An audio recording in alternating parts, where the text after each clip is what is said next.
made it this far, here's a few more things you might find interesting. For lick 1, I just transposed it from this G lick here,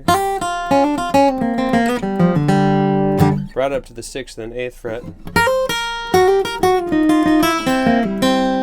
And what I did here is, instead of that slide and going back down, which would make an awkward stretch, I used the open E string, so that gives me time to go down to this position here. And the cool thing about C major is that all of these open strings are in the key of C major, so you can use all of them. And I think that's the reason that a lot of times when playing in C, you'll hear more of a major than the minor pentatonic, unless if you're playing up the neck. So with G, it's easy to get that minor pentatonic in the open position, but with C, it's much easier to get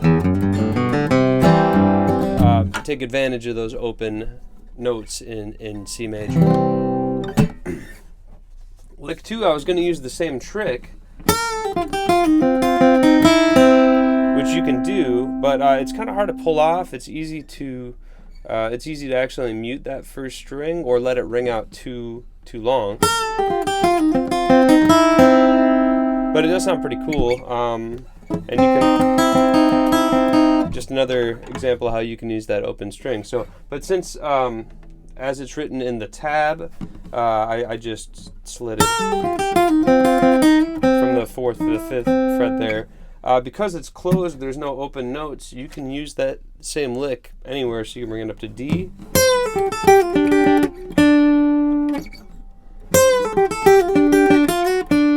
A little cleaner. And so, half of these licks are closed, meaning no open notes, and just keep in mind you can transpose them into any key. Another example of that, so as you get up the neck here, then that flat third right here comes more into play because you don't have to worry much about trying to play open notes. And here's another closed lick. And that's just in the C minor pentatonic range at the 8th fret there.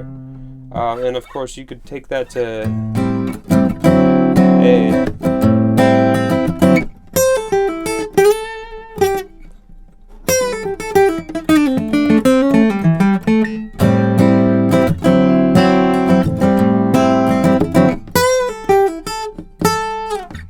Anyways, yeah, that's pretty much it. So play around with the open notes, and the few licks like lick 2 and 6, 7, and 8 are all closed, so you could practice playing them in different keys as well. And if you find it helpful, you can download the backing track that you heard during the video, as well as the PDF and an interactive tab to slow it down and really practice some of the rhythms.